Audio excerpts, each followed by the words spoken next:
सब आए, सबने भोजन किया, पर दाल में नमक ज्यादा और सब्जी में मिर्चा ज्यादा।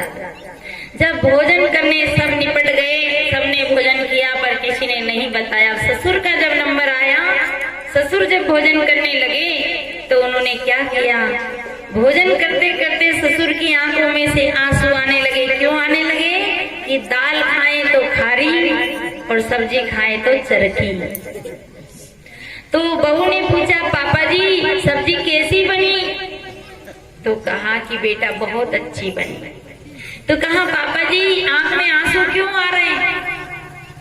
अब ससुर संभला था, विचार किया कि अगर मैं कुछ गड़बड़ करूंगा तो बहू डरेगी।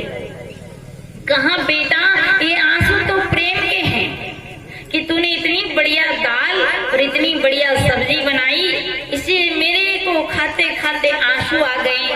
बहू खुश हुई, लगता है कि पापा जी को सब्जी ज्यादा ही पसंद आ गई। तो थोड़ा और एक कटोरा में सब्जी लाई और कहा, पापा जी थोड़ी सब्जी और रख दो? कि नहीं बेटा अब ज्यादा प्रेम बर्दाश्त नहीं होता, क्योंकि मुंह अलग जल रहा है। तो क्योंकि ससुर संभला था, आज इसने सब्जी बिगाड़ी तो बिगाड़ी, पर मैं अपनी जीवान नहीं बिगाड़ू, मैं अपना स्वभाव नहीं बिगाड़ू। यही बहू कल मेरी सेवा करेगी। वो सबर खा गया, गम खा गया, क्योंकि वो संभला था। और आज अगर कोई अमानपुरा का ससुर होता तो कहता, तेरी आंखें नहीं थी, इतनी मिर्ची डालती तो घर में महाभारत खड़ी हो जाती। जो संभला होता है वो संभाल भी लेता है। अब सब काम निपट गया, सबको खिलाने का काम पूरा हुआ। तब बहू ने कहा कि अब मैं खा लेती हूँ। तो बहू भोजन करने लगी। तो पहला कौर दाल का उठाया है। अब ऐसी खारी दाल को कैसे खाऊं? पर मेरे ससुर जी ने कैसे खाई होगा, मेरी फैमिली ने कैसे खाई होगा। अब फिर दूसरी कौर सब्जी का लिया तो सब्जी में तो मिर्चियां। बहू की आंखों में भी आंसू आने लगा और बहू पश्चाताप करने लगी, ओहो किसी ने नहीं बताया, मैंने तो सब्जी भी चौपट कर दी और दाल भी चौपट। वही बहू पश्चाताप करती है और भविष्य में ऐसा भोजन बना के देती है कि घर को स्वर्ग बना देती है। इसलिए सदगुरु कबीर की शिक्षा है कि जीवन को संभालो और दूसरों को भी संभालो, स्वयं संभलो। सामने वाला गाड़ी चला के आ रहा है, वो बचे ना बचे, पर हमें तो बचना है। इससे संभाल के गाड़ी चलाइए, संभाल के चलिए। हमें अपनी जान, अपना जीवन प्यारा है तो देख के चलिए। थाम आगे, थाम पीछे, थाम पर जो थाम करे सो थाम है मैं। स्वयं संभलो और दूसरे को संभालो। सदगुरु कहते रहे उस समारे। जिस हनुमान जी की आप जयंती मना रहे हैं, ये स्वयं संभले थे और अपने प्रभु राम को भी संभाले थे, इसलिए आज पूजनीय हुए। आज इनकी पूजा लोग कर रहे हैं। आप तो हनुमान जी के सिंदूर लगा दी, चोला चढ़ा दिया और आपने अगरबत्ती दीपक कर दिया, इसे में ही पूजा हो गई। पर मैं आपसे पूछूं कि आपको रोज सिंदूर लगा दे तो आप कितनी पसंद करोगे सिंदूर लगाना? रोज रोज आपके शरीर में सिंदूर लपेट दें तो आप पसंद करोगे क्या? हनुमान जी के तो नाको दम कर रखी आप, रोज ही सिंदूर लगाते। अब वो परेशानी में भी होगा तो आप भक्तों के आगे हार खा गए हो। उनने देखा, अरे उनने तो एक बार सिंदूर लगाने की गलती की, पर आप तो रोज रोज लगाते हो। कहते हैं कि सिंदूर से हनुमान जी प्रसन्न हो जाते हैं। बताओ 5 रुपए की सिंदूर से हनुमान जी को रिझाना चाहते हो, पर उनके गुणों से रिझाइए, सद्गुणों से रिझाइए। क्या भक्ति 5 रुपए की सिंदूर लिपटने से होगी? अरे वो माता सीता सिंदूर लगा रही थी। तुमने कहा माता क्या कर रही? कि सिंदूर लगा रही। कि ये क्या, ये क्यों लगा रही? ये पति की नाम के ऐसे पति का सुहाग अमर हो जाता है।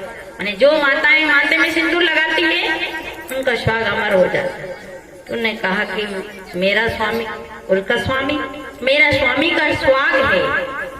तो हनुमान जी ने कहा कि मेरा भी तो स्वामी है, तो फिर मैं थोड़ी क्यों लगाऊं? उन्हें पूरी ही लपेट दी। अब उन्हें तो अपनी माँ सीता को चेताने के लिए, जगाने के लिए लगाई थी, पर हमने तो उसी की पूजा समझ ली। हम सब भी सिंदूर लगा रहे। उन्हें चिड़पिड़ लग रही होगा तो आपको कहीं पता कि मैं भाई नालू इसे निकाल लूं, तो आप तो बस अपनी भक्ति में अंधे हैं, आप पे थोड़ी पता। तो हनुमान जी की पूजा लोग करते हैं, पर हनुमान जी भी संभाले थे। जब हनुमान जी मुद्रिका लेके गए, और देखिए भाइयों, जिंदगी में कई प्रकार की समस्या आती है, संकट आता है, विपत्ति आती है, पर जिंदगी में संभलते रहना, सजग रहना, सावधान रहना। आप ज्यादा से ज्यादा पूजा हनुमान जी की करते हैं, राम जी की करते हैं, लक्ष्मण जी की उतनी नहीं करते हैं, शत्रुघ्न की तो करते ही नहीं होंगे, करते क्या? और भरत जी की तो कम ही कम करते होंगे। पर भरत जी ने अपनी जिंदगी में, राम जी ने अपनी जिंदगी में कैसा रोल निभाया आपको पता है? ये दोनों भाई संभले थे। जब अयोध्या की गद्दी राम के नाम आई तो राम ने फेंकी इधर से फुटबॉल की तरह, तो उधर भरत ने भी फेंक दिया, और भरत की तरफ आई तो राम ने फेंक दिया। दोनों ही क्या हो गई? फुटबॉल हो गई। ना राम ने स्वीकार किया, ना भरत ने स्वीकार किया। क्यों? क्योंकि भरत के अंदर वैराग था, राम के अंदर ज्ञान था, लक्ष्मण के अंदर विवेक था, और शत्रुघ्न के अंदर विचार था। जो ज्ञान से संभलता है, विचार से संभलता है, विवेक से संभलता है, और फिर अंतिम में वैराग से संभलता है। राम की जिंदगी में एक स्त्री आई, लक्ष्मण जी की जिंदगी में भी एक स्त्री आई। आज हम तन में चर्चा कर रहे थे। और भरत जी के, शत्रुघ्न जी के जीवन में एक स्त्री आई, पर उनने अपने आप को संभाल लिया। पर हमारे तो एक स्त्री आई, उनसे तो संभले नहीं, दूसरी लाने को तैयार। एक तो है ही है, पर एक और ले आए। और ये दांगी परिवार की तो पूछो मत, बेचारा कृष्ण जी को भी घसीटा, तो ऐसा भी घसीटा कि पूछो मत। एक कवि की कलम आई जिसका नाम था ताड़का। ताड़का आई और ताड़का को राम ने मार करके गिरा दिया। वो कौन सी ताड़का? राम है ज्ञान, वो है क्रोध, क्रोध रूपी स्त्री। क्रोध आ जाए, पर क्रोध की जो पत्नी है उसका नाम है हिंसा। उसे मत आने देना, पर हिंसा आ जाती है। तो राम ने ताड़का रूपी स्त्री को मारकर गिरा दिया। ज्ञानी के अंदर क्रोध आता है, पर ज्ञानी संभल जाता है। ज्ञानी हिंसा नहीं करता है, और हिंसा करने से फिर क्या होता है? कर्म बिगड़ जाते हैं। इसलिए ये महापुरुष संभले थे, इसलिए इनका नाम अमर हुआ। हमें तो थोड़ा क्रोध आए नहीं, तो ये माताएं क्या कहीं मसाणियों को जायो, उनकी बाटे संभली, वाणी को संभाल के बोले। हमारे मुख से गाली निकलती है क्यों? कि हम असंभले हैं। गाली हमारे अंदर से कैसी? भाई लोग भी गाली देते, साला, बेल को साला, हल को साला, बच्चान को भी साला, सबको साला, एक जीजाजी बाकी सब साला। बताओ, गालियां देती। ये बहने गालियां देती, बच्चे विधवा नहीं हुई, उन्हें रांडे कहती। बता, अभी शादी नहीं करी ने जिंदगी पहले ही रांड करती। इसे वाणी संभालो। राम जी की जिंदगी में क्रोध रूपी स्त्री आई, ताड़का। ज्ञानी के जीवन में क्रोध आता है, संभलो। लो कैसे। श्री पूरण साहिब जी कहते हैं पति गरम हो तो पत्नी नरम हो जाए, और पत्नी गरम हो तो पति नरम हो जाए।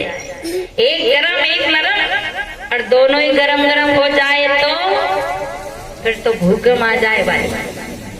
इसलिए समझो। और देखिए दूसरी स्त्री आई लक्ष्मण जी के पास। लक्ष्मण जी के पास दूसरी स्त्री कौन आई थी? वो थी शूर्पणखा। विवेकियों के पास भी काम रूपी स्त्री आती है। अब लक्ष्मण जी के पास शूर्पणखा आई तो शूर्पणखा का क्या काट लिया था? नाक काट लिया था। ये भी राम जी के ऊपर दोष लगाया गया, लक्ष्मण जी के ऊपर। नाक काटने का मतलब बात बिगड़ जाना ही नाक का कटना है, चमड़े की नाक नहीं कटी। बस कहते हैं कि लक्ष्मण जी ने शूर्पणखा की नाक काट ली, मतलब नष्टी कर दी। विवेकवान अपने विकार को संभाल करके जान करके छोड़ देता है।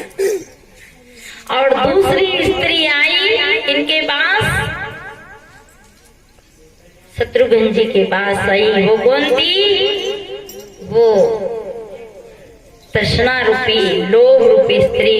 तृष्णा रूपी स्त्री आई, वो कौन थी? कुबड़ी मंत्रा। ऐसी कमर में मारी जो वही गिरा दी कुबड़ी मंत्रा। और वो मंत्रा वही नहीं थी, वो तो मनपरा में भी होगा ना, जो दूसरे के घर को बिगाड़े, दूसरे के घर का नाश करे, वो मंत्रा। ऐसी थी मंत्रा। और तीसरी कौन थी? चौथी, हाँ तीसरी थी जो शत्रुघ्न जी के पास आई। उन्होंने विचार से अपनी उस मंत्रा की कमर तोड़ दी। और चौथे थे भरत जी। भरत है वैराग। वैराग के पास कोई स्त्री नहीं आती, कोई अवगुण नहीं आता।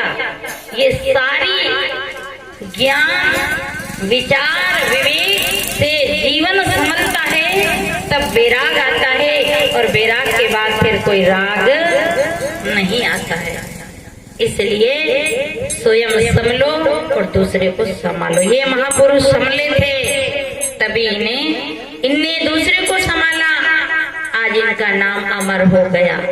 राम जी, हनुमान जी ने अपने स्वामी राम को संभाला और स्वयं संभले थे। देखिए आप लोग सब क्या करते हैं? सुंदरकांड करते हैं। गांव गांव में शनिवार को सुंदरकांड होता है। ये एक सुंदरकांड हनुमान जी के नाम से ही बना है। हनुमान जी में ऐसे 7 सद्गुण थे जिनके नाम से सुंदरकांड बना। क्या क्या थे? हनुमान जी का अहंकार शून्य था, कहीं अहंकार नहीं था। और हमारे कतरो अहंकार है, हमारे तो बहुत ज्यादा अहंकार है। तन का अहंकार है, धन का अहंकार है, परिवार का अहंकार है, पद का अहंकार है, परंतु किसका अहंकार? हनुमान जी के तो एक ही अहंकार था, राम भक्ति का। बाकी और कोई अहंकार नहीं था। पर आदमी के कितना अहंकार होता? घर मेरा, मकान मेरा, बीवी मेरी, बच्चे मेरे, परिवार मेरा। मैं करते बेचारी बकरी मर गई और हम भी मरने को तैयार बैठे हैं। पर यहाँ कवि साहब क्या कहते? किसका इनकार करते? बेटा बहू का है, बेटी को दामाद ले जाते हैं, बड़ा हो जाता है, दांत गए। कहते हैं कि कान के पुर्जे ढीले भये, मुख भयो खड़बड़ सुना, कहे बम्बई सुने पूना। सबके दांत टूट जाते हैं, शरीर ढीला ढाला हो जाता है। किसका इनकार करे? बेटा बहू का, बेटी जमाई की, और शरीर शमशान की राख। फिर किसका इनकार करे? हनुमान जी के कोई इनकार नहीं था, पर हमारे तो इनकार। इसलिए कबीर साहब ने एक भजन में कहा है, हंसा एड़ा नहीं